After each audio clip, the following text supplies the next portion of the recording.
My husband's best friend is more like his wife than I am, and after 14 years of feeling like the third wheel, I'm considering leaving him for good. Posted by you/jazzlikesugar7209.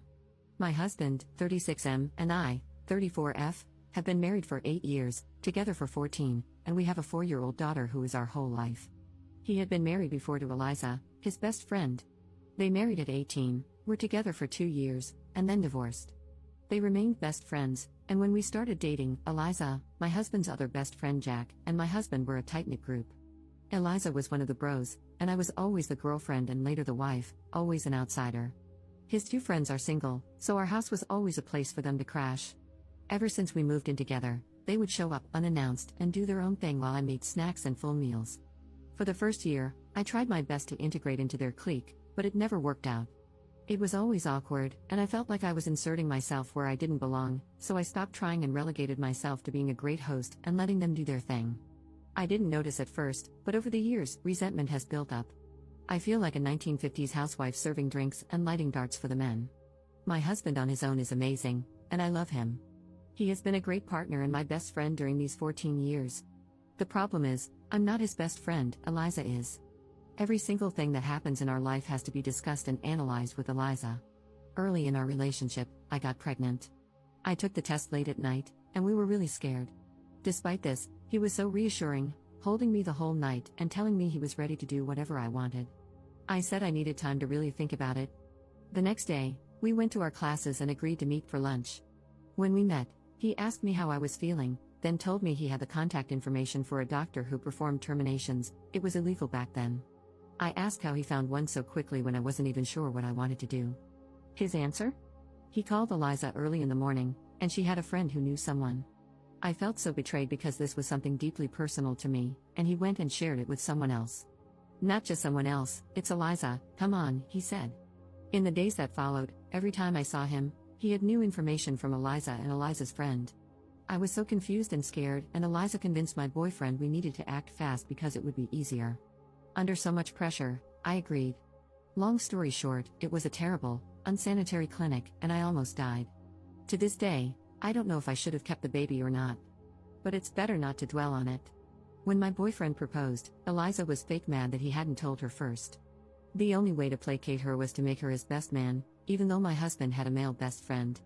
Every little or major event in our life turns into, yeah, I'm going to tell Eliza now, you know how she gets.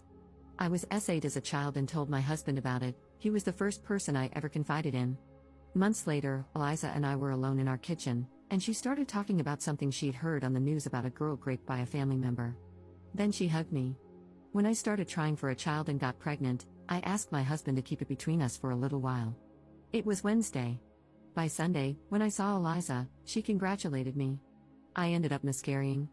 I started looking for a doctor to help me deal with my depression, again, something I wanted to keep private. Eliza was so understanding. When I was pregnant with my daughter, Eliza came to me full of advice on things I should do.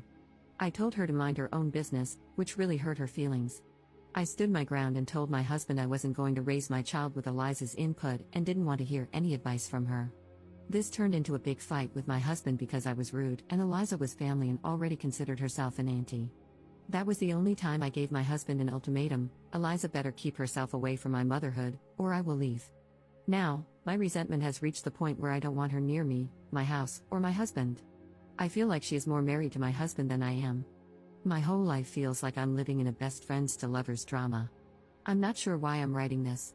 Probably because I'm sitting alone in a coffee shop thinking how much I want my husband to just be my husband, not make me feel like a lame love interest in someone else's epic love story. In the past, my husband thought I was being childish.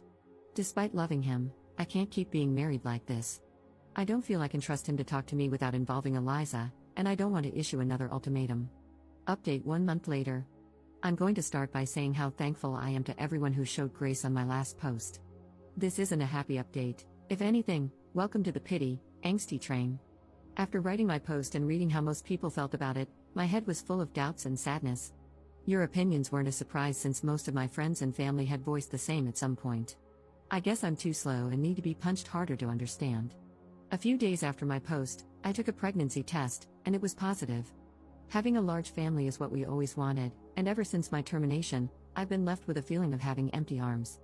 Holding my daughter in my arms felt like being whole again, and I knew I needed to grow my arms even more to hold my new baby too. But after the initial happiness, an ugly feeling started to grow in my stomach. I didn't want Eliza in our life. It felt like taking off my innocence glasses, and I was finally able to see her, really see her. How every smile was so damn fake, how every compliment was always mean-spirited or a veiled self-compliment. Nice potato salad, it was great. Oh, remember, to my husband, that potato salad I made? It was kinda unbelievable blah blah blah, or, nice outfit, I love how confident you are. I can't leave the house without making sure my outfit is flawless. Her reaction to my first pregnancy, my wedding, our travels, my second pregnancy, buying a house, how everything that should have been between my husband and me always included her, as if our life were a play she should write and direct. On our first Christmas together, she came over while we were decorating. With all her positive critiques, I ended up sitting in a corner drinking wine while she and my husband decorated. She's always here. And by here, I mean in my life. She has a say in everything in my life, to the point that when my husband voices his opinion, I can tell when it's his words and when it's Eliza's. I'm not saying that since I wrote the last post, everyone turned into ultimate evils, but thinking and rethinking about my life with my husband, I realized I've always been a passive character. It's like my husband got himself a pet, and he and Eliza are going to be endgame when they both realize they never stopped loving each other. Some of you, like my sister, will say I'm dormant. I guess I am. I've let this go on for so long that it's become normal. My life isn't bad, my husband hasn't been a bad husband, and Eliza isn't so bad at the bars that she hasn't tried to kill me yet. I know it's clear to all of you, but to me, this has been my life for years, my day-to-day. I've learned to look away and make myself small so I don't make others uncomfortable. Maybe because I'm pregnant and hormonal, but I'm tired of this. I love my husband, but I feel he can't fully love me with Eliza whispering in his ear and him running to please her like a golden retriever. After all that thinking and rethinking, I sat my husband down and told him we needed to set some strong boundaries because our marriage wasn't working. I didn't feel loved or respected as a wife or even as a person.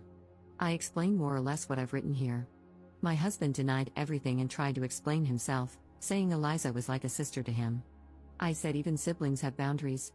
It went back and forth, with him making me doubt whether I was, in fact, trying to control who was or wasn't in his life.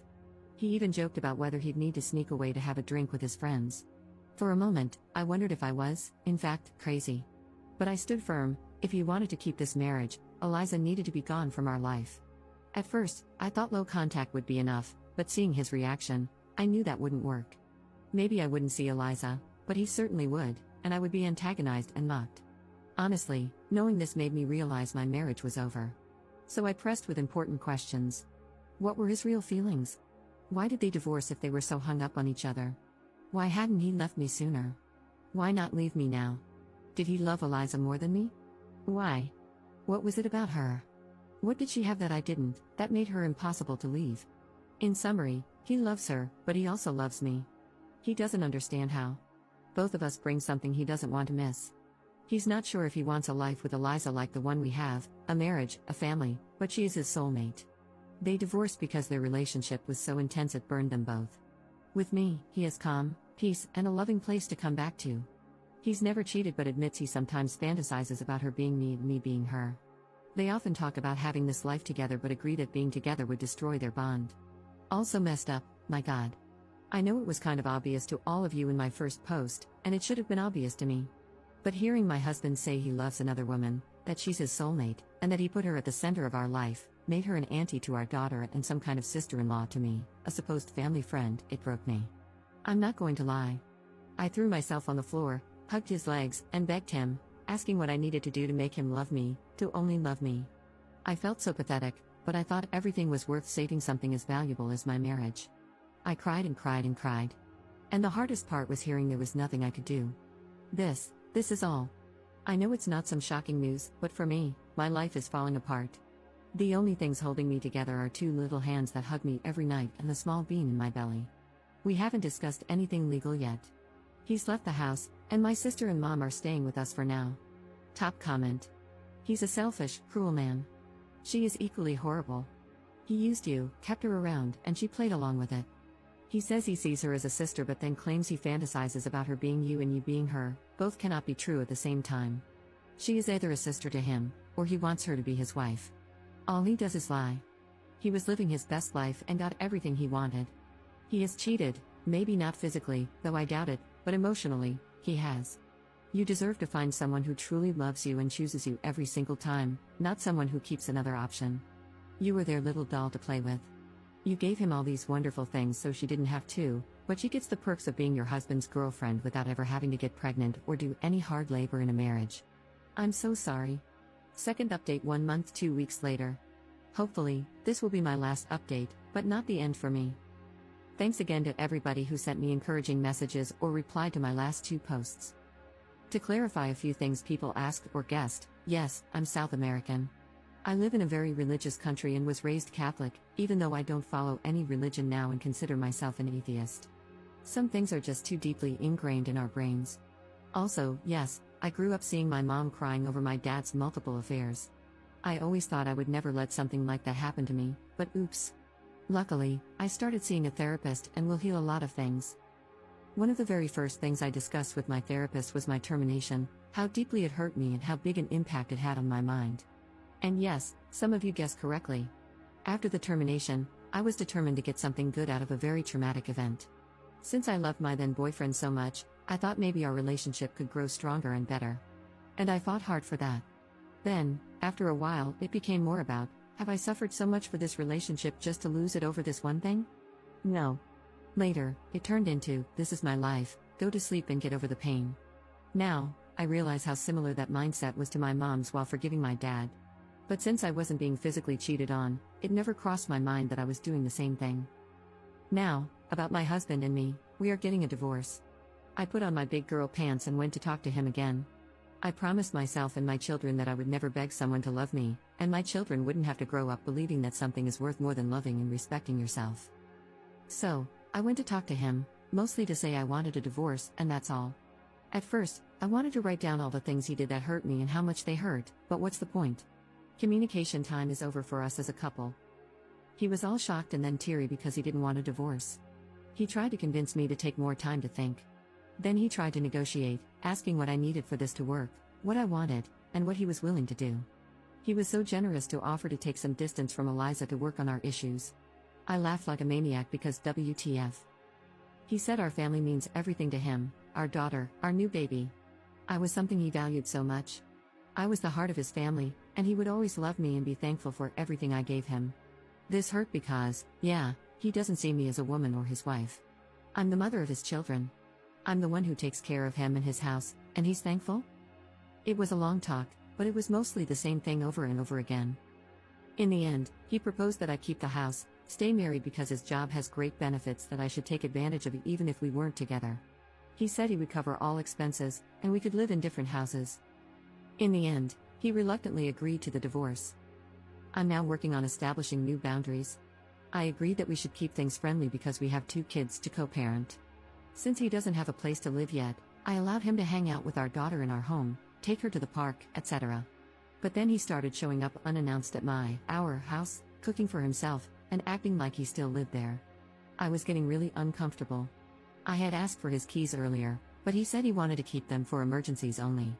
One day I snapped and told him to either give me the keys back or change the locks. Again, he got teary, saying this was still his home. I told him it wasn't anymore, so no more hanging out here. Now, I'm thinking it's best to sell this house and find something new that can be mine and the kids' home only. As for Eliza, some of you will be happy to know they aren't together. He isn't staying with her, and from what I know, she has distanced herself from him. Maybe she only liked him when he was in a relationship? Or now that her power trip is over, she isn't interested? He is pretty heartbroken that his so-called best friend isn't with him anymore, really heartbroken. I know this because a mutual friend told me, and when he comes to pick up our daughter, he seems in bad shape. He's unkempt, has lost some weight, and always looks so tired. My pregnancy is going fine. As you might have guessed, I'm not interrupting it, so between a divorce and having a baby this year, I guess I'll have a very eventful year. That's all, I guess. Commenter. He's an idiot. He put his ex above you and his children, only to get burned by her. She never wanted him, she just loved the control she had over him. Ops response. It's a shame I won't be able to know exactly what happened between them and their fallout. I'm distancing myself from that drama, but I would love to know, like the big gossiper that I am. Commenter. I'm so happy for you. The idea of a different house is good, but you can also just change all the locks. Build a social support group for yourself, create distance from your ex, and limit interactions. Wishing you all the best. Ops response. I think the new house will be the best, without any sad memories, just a fresh start. Also, I want to live closer to my mom and sister since I will be needing their help.